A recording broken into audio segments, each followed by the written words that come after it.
Good morning students. हम लोग महात्मा गांधी पढ़ रहे हैं और महात्मा गांधी में मैंने आप लोगों को कल की क्लास में पिछली क्लास में गांधी की सत्य संबंधी विचारों के बारे में बताया था।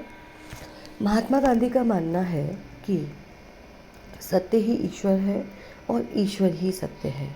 वे ईश्वर को सत्य के रूप में ही देखते हैं और उनका कहना है कि जो सच्चा सत्याग्रही है वो हमेशा सत्य पर अडिग रहेगा, चाहे कितनी भी मुसीबतें हों, कितने भी संकट हो, वह अपने सत्य पर अडिग रहेगा। आज हम बात करेंगे गांधी की अहिंसा संबंधी विचारों की। गांधी की अहिंसा संबंधी विचारों में अहिंसा का अगर सीधा सा अर्थ देखें तो अहिंसा का मतलब होता है हिंसा न करना, लेकिन महात्मा गांधी ने अहिंसा का बहुत ही व्यापक प्रयोग किया है। महात्मा गांधी का संपूर्ण जीवन, चाहे उसका स्वरूप राजनीतिक हो, आर्थिक, सामाजिक, कैसा भी हो, आध्यात्मिकता से ओतप्रोत था। आर्थिक, राजनीतिक, सामाजिक तथा शैक्षणिक सभी प्रकार के अभियानों द्वारा वे एक आध्यात्मिक उद्देश्य की पूर्ति के लिए कृतसंकल्प थे और उनका संदेश भारत के आध्यात्मिक उत्थान के लिए ही था। महात्मा गांधी के आध्यात्मिक आदर्शवाद में ईश्वर, सत्य, नैतिकता, साधन की श्रेष्ठता, धर्म और अहिंसा का विशिष्ट स्थान है। गांधी के आध्यात्मिक दर्शन में ये सारे पहलू एक दूसरे से गुथे हुए हैं और इसीलिए महात्मा गांधी ने अहिंसा को सर्वोपरि रखा है। महात्मा गांधी के 3 अमोघ अस्त्र थे: सत्य, अहिंसा और सत्याग्रह। सत्य हम लोग पहले डिस्कस कर चुके हैं और अहिंसा और सत्याग्रह के बारे में हम अब बात करेंगे। इन तीनों साधनों का प्रयोग उन्होंने देश को शांतिमय तरीके से स्वराज्य दिलाने में किया। सामाजिक, आर्थिक, राजनीतिक कोई भी क्षेत्र इन साधनों के स्पर्श से नहीं बच सका। महात्मा गांधी का अनुभव था कि मानवीय संबंधों की सभी समस्याओं का एकमात्र हल अहिंसा ही है। अहिंसा हिंसा से अधिक शक्तिशाली है। अहिंसा एक दूसरे के प्रति प्रेम और आदर को जन्म देती है तथा सभी मनुष्यों को समान समझने की प्रेरणा देती है। गांधी जी ने सत्य और अहिंसा का प्रयोग सभी परिस्थितियों में किया और घृणा तथा शंकाओं पर विजय पाने में सफल हुए। गांधी जी ने जिस अहिंसा का प्रतिपादन किया वह निषेधात्मक धारणा न होकर एक विधेयात्मक शक्ति है। यह बुराई को अच्छाई से जीतने का सिद्धांत है जिसमें कोई बदले की भावना नहीं है, कोई षड्यंत्र नहीं है, कोई प्रतिकार नहीं है, कोई संगठित युद्ध या गुप्त हत्या नहीं है।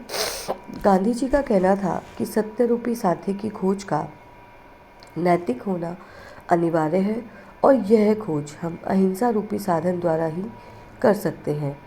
इसीलिए अहिंसा सत्याग्रह का मूल मंत्र है। सत्य सर्वोच्च कानून और अहिंसा सर्वोच्च कर्तव्य है। सत्य की तरह अहिंसा की शक्ति असीम है। स्थूल रूप से अधिकांश लोग किसी को न मारना ही अहिंसा समझते हैं, लेकिन गांधी के अनुसार अहिंसा का केवल आंशिक अर्थ है। अहिंसा में इसके अतिरिक्त और कुछ भी नहीं है। कुविचार मात्र हिंसा है, उतावली हिंसा है, मिथ्या भाषण भी हिंसा है, किसी का बुरा चाहना हिंसा है, जगत को जिस चीज़ की आवश्यकता है उस पर कब्जा रखना भी हिंसा है। इस प्रकार गांधी जी की अहिंसा वाणी और संवेगों को भी नियंत्रित रखने की बात करती है। उनका कहना है कि जीवन की आवश्यकताओं की पूर्ति में संयम रखना अपेक्षित है। इसीलिए गांधी जी की अहिंसा मन, वचन और कर्म से संबंधित है। गांधी के अनुसार अहिंसा सर्वोच्च नैतिक और आध्यात्मिक शक्ति की प्रतीक है। अहिंसा के 3 रूप हो सकते हैं: जागृत अहिंसा, औचित्य अहिंसा तथा भीरुओं की अहिंसा।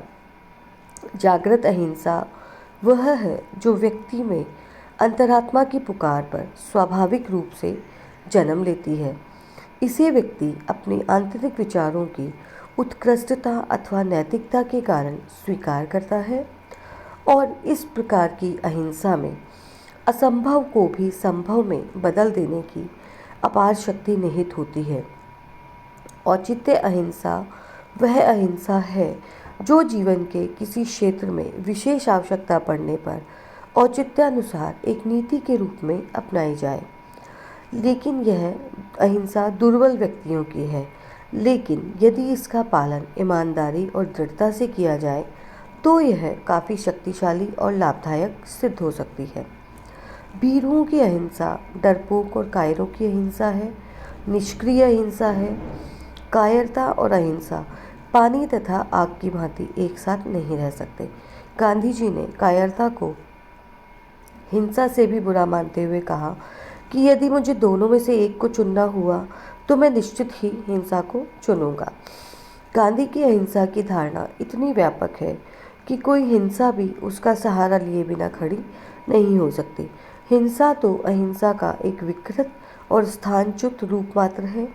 जगत के बड़े बड़े हिंसायुक्त आंदोलनों की जड़ में देखें तो वहाँ भी अहिंसा की स्थापना के लिए हिंसा क्षम्य मानी गई है। जहाँ दूसरों के कष्ट के निवारण का भाव है, जहाँ लोगों के शोषण से व्यक्ति या व्यक्ति समूह व्यथित हो, वहाँ इन शोषित लोगों के प्रति होने वाले शोषण और हिंसा को दूर करने के लिए हिंसा किया जाना जायज़ है। कहने का तात्पर्य है कि हिंसा अहिंसा से पूर्णतः स्वतंत्र और अलग चीज़ नहीं है, वह अहिंसा का ही गलत और विकृत प्रयोग है। ऐसी हिंसा से जो सफलता हमको कभी कभी दिखाई देती है वह इसलिए कि उसके मूल में अहिंसा थी, और जितनी गहरी अहिंसा की ये भावना होती है उतनी ही कम हिंसा का आश्रय लेना पड़ता है। इसका यही अर्थ है कि किसी कार्य के मूल में जितनी अधिक व्यापक और विशुद्ध अहिंसा होती है अथवा हमारा हेतु जितना ही अहिंसा मूलक होता है उतनी ही स्थायी सफलता और सुख हम अपने अथवा समाज के लिए प्राप्त कर सकते हैं।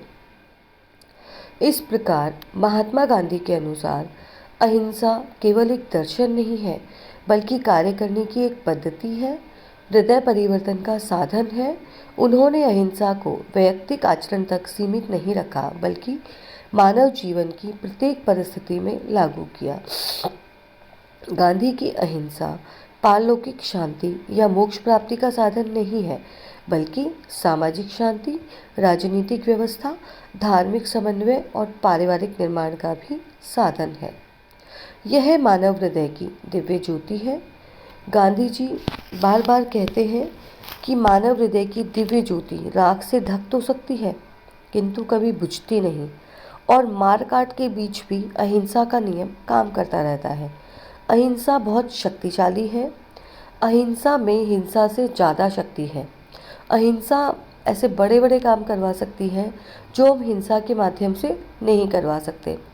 अहिंसा के माध्यम से हम व्यक्ति के विचारों को बदल सकते हैं, परिवर्तित कर सकते हैं, पूरी तरह उनको चेंज कर सकते हैं। अगर व्यक्ति हिंसा का मार्ग अपनाता है तो हो सकता है कि कुछ समय के लिए हम सामने वाले व्यक्ति को परिवर्तित कर दें या उससे ज़बरदस्ती अपनी बात मनवा लें, लेकिन अगर उसने दिल से आपकी बात नहीं मानी है तो वो आपके लिए खतरा ही साबित हो सकता है। तो गांधी का कहना ये है कि अहिंसा में बहुत ताकत है, और अहिंसा के माध्यम से जब व्यक्ति अहिंसा का साधन अपनाता है तो उसके पश्चात वो 100% शत-प्रतिशत सिक्योर होता है कि वह सामने वाला उसकी बात को मानेगा ही मानेगा। गांधी अहिंसा के संबंध में कल्पनावादी नहीं थे, व्यवहारिक थे। इसीलिए उन्होंने मनुष्य या संपत्ति को हानि पहुंचाने वाले जीव जंतुओं को मारने की अनुमति दी है। अपने आश्रम में तड़पते हुए मरणासन्न बछड़े को कष्ट मुक्त करने के लिए उन्होंने जहर देने की अनुमति दी थी।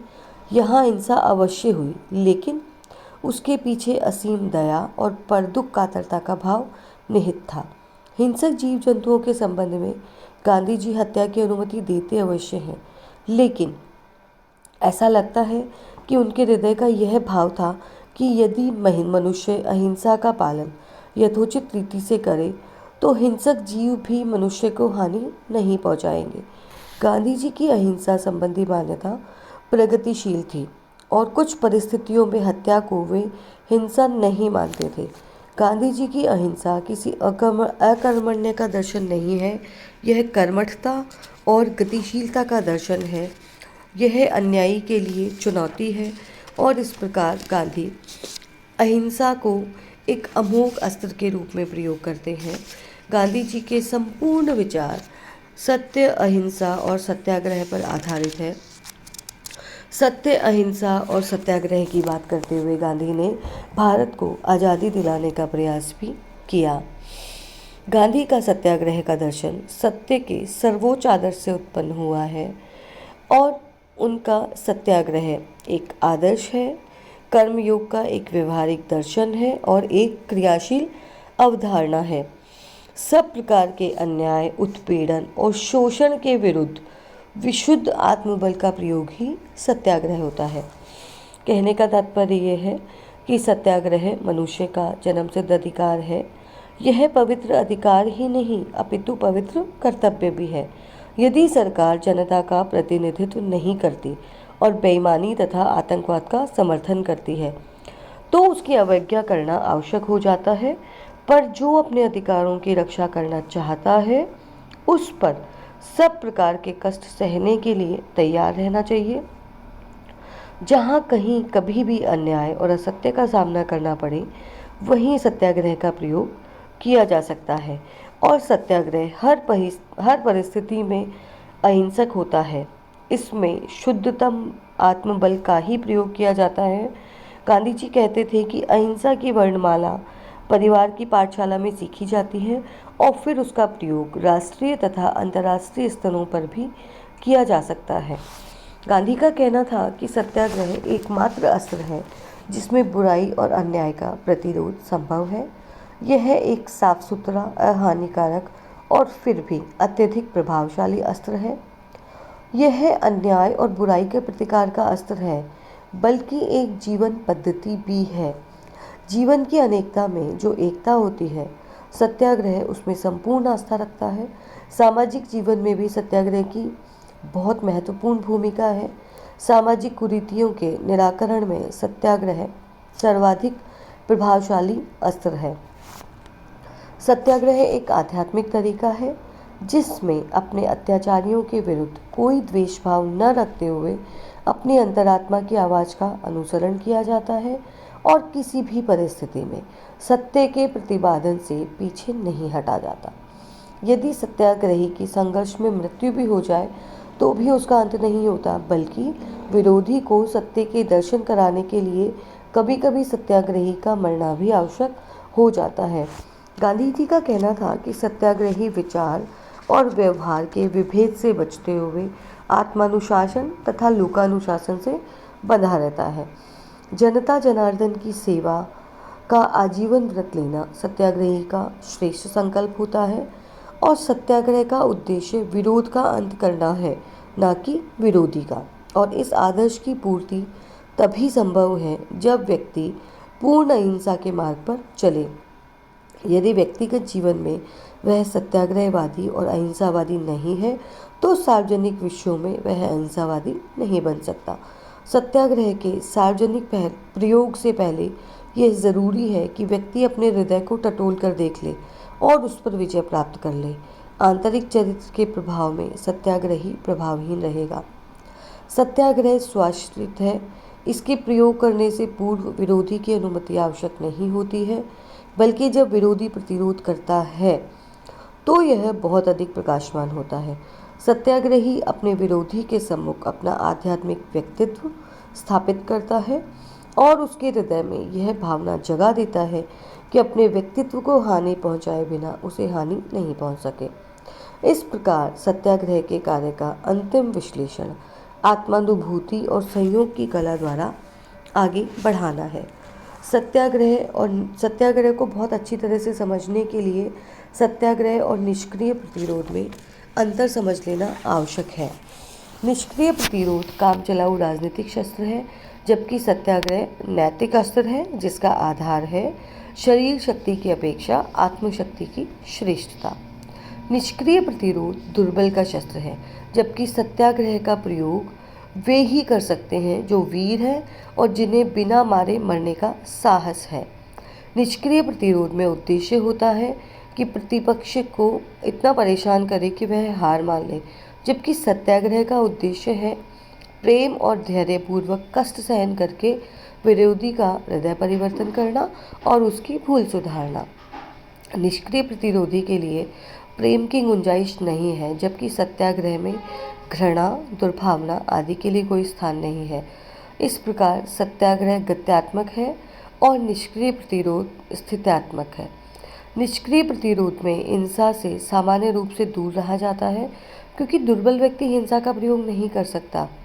दूसरी ओर सत्याग्रह किसी भी रूप में अनुकूलतम परिस्थिति में भी हिंसा के प्रयोग की आज्ञा नहीं देता है। निष्क्रिय प्रतिरोध में आंतरिक शुद्धता का अभाव है और सत्याग्रह उद्देश्य सिद्धि और सत्याग्रही में आंतरिक सुधार बहुत जरूरी मानता है। निष्क्रिय प्रतिरोध का प्रयोग सार्वभौम नहीं किया जा सकता, जबकि सत्याग्रह का प्रयोग सार्वभौम रूप से किया जा सकता है। सत्याग्रह सदैव आंतरिक शक्ति पर जोर देता है और वास्तव में उसका विकास भी करता है। निष्क्रिय प्रतिरोध की अपेक्षा सत्याग्रह अन्याय और अत्याचार का अधिक प्रभावशाली और निश्चित विरोध है, लेकिन निष्क्रिय प्रतिरोध वास्तव में निष्क्रिय नहीं होता, क्योंकि प्रतिरोध सदैव सक्रिय होता है।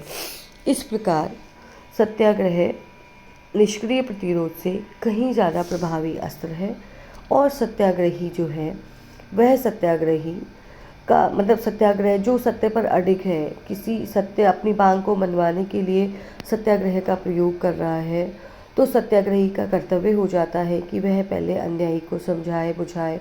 समझाने बुझाने के जब सारे प्रयास विफल हो जाते हैं तो उसका आवश्यक प्रचार किया जाता है और प्रचार के साथ साथ में यह कोशिश की जाती है कि ज़्यादा से ज़्यादा लोग उस टेक्निक से जुड़ें, ज़्यादा से ज़्यादा लोग उसका समर्थन करें। जितने ज़्यादा सत्याग्रही के फॉलोवर्स होते जाएंगे, उतनी ही सत्याग्रही की ताकत बढ़ती जाएगी और उसके विरोधी की ताकत कम होती जाएगी। इससे आगे हम इस सत्याग्रह की टेक्निक्स हम अगली क्लास में पढ़ेंगे। धन्यवाद।